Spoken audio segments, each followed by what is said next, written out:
So this year's 4-mallet Etude is Mango Bay by Julie Davila. It's a fun piece. It's in 7/4, which is a little unusual to most solos and etudes that we've been playing. And so to bring out the characteristics of this fun piece, we need to kind of emphasize the 2-2-3 that happens throughout the entire first section of the piece. And you have different ways of achieving that. You can play it note perfect without any sort of inflection, something along the lines of this,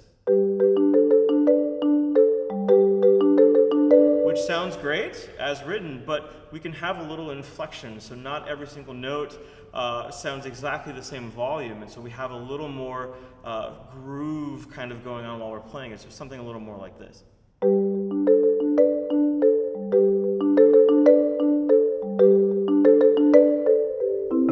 So we have rises and falls in the overall phrasing, and we also have some falling notes between repeated notes, more heavy towards the downbeat and kind of falling back on the upbeat, depending on how you're feeling this or what tempo you're feeling it at. And that's something that if we apply that throughout the entire piece, I think it's going to have one big groove-oriented concept that you'll be able to present to those listening to your performance. When learning Mango Bay, you should definitely be practicing with the metronome quite a bit, so you can make sure that we're playing as accurate as possible and we don't have any rhythms that have been learned incorrectly.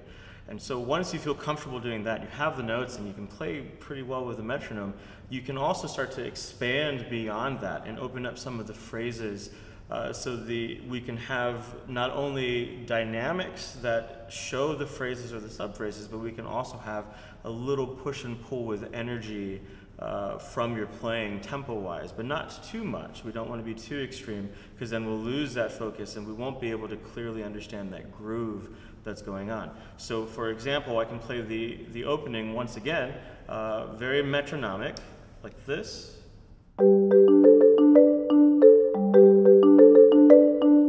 Now with just a little inflection and push and pull at some of these parts to emphasize that 2-2-3 feeling, we can do something like this.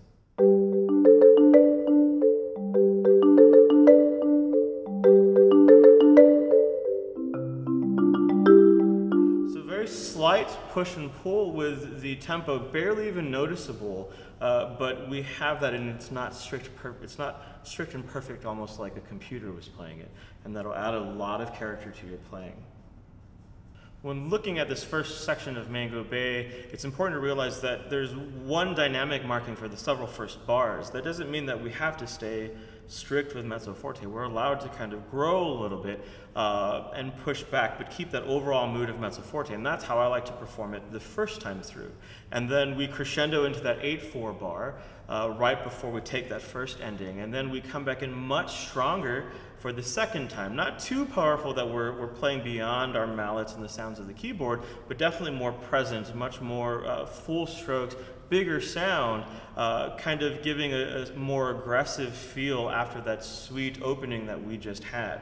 So it's a little, just more direction, a little more tone coming through that second time. And then sets us up for a huge contrast into the next section where we suddenly disappear and it's almost like a faded memory on the top of the keyboard.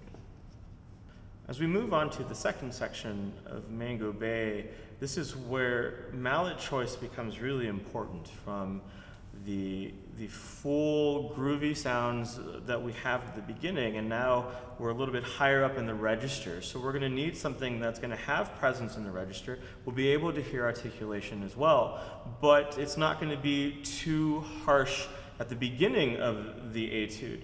So make sure that when you're choosing your mallets, it's something that's appropriate in all levels. And so when we do get to this next section, it is on the upper register, so we do want something that's going to cut a little bit more while we're able to control our strokes and have nice soft playing with, of course, some phrasing and going through here that'll be appropriate as we build into the following section, which comes back to a strong forte again.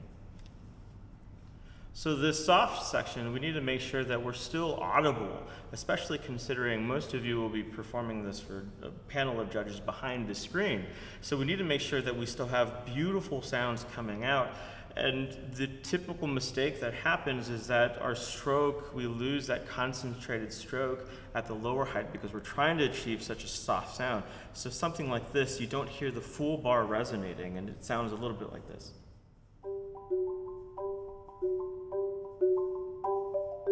So you're playing the right notes. Rhythmically, it's great. You can be shaping as well, but it's a very superficial sound. So now if I concentrate on my wrist stroke just a little bit more, it sounds a little bit more present. It sounds a little bit more like this.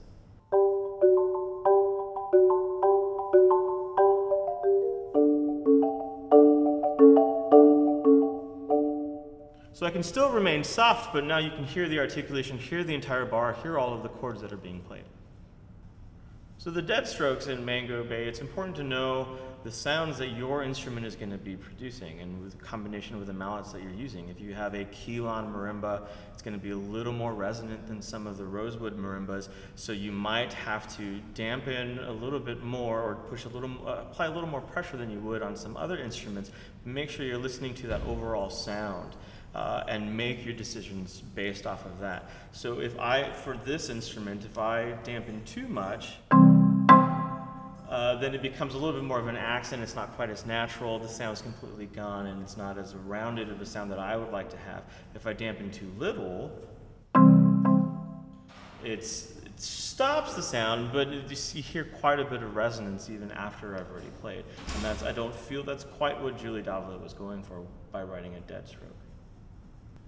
When we're going back to the top of the piece, from that last pickup quarter note back to the beginning, I do put that quarter note back into time, the time from the beginning of the etude, and I choose to start back more at a mezzo forte instead of a forte, and I crescendo the entire all the way through, so it's a little bit different than the first time we played it. I started off almost like it's a memory. Oh yeah, I remember that wonderful time that I had playing Mango Bay just a few minutes ago. And now it's coming back, that theme is coming back, and I'm crescendo, and I'm leading in to this ending, which is a subito mezzo forte, suddenly dropping back down, pulling back, and then crescendoing to the very end all the way through. I move that crescendo over 2 bars. I keep pushing through all the way to the descending arpeggiations that we have until we get to the final dead strokes. And it's a lot of energy. It's a great moment, and we need to make sure, though, that we don't overplay, that we're not playing too much for our mallets and too much for the bars of our marimba. Still good, solid sounds, still lots of energy, but don't make the bars not sing as beautifully as they should.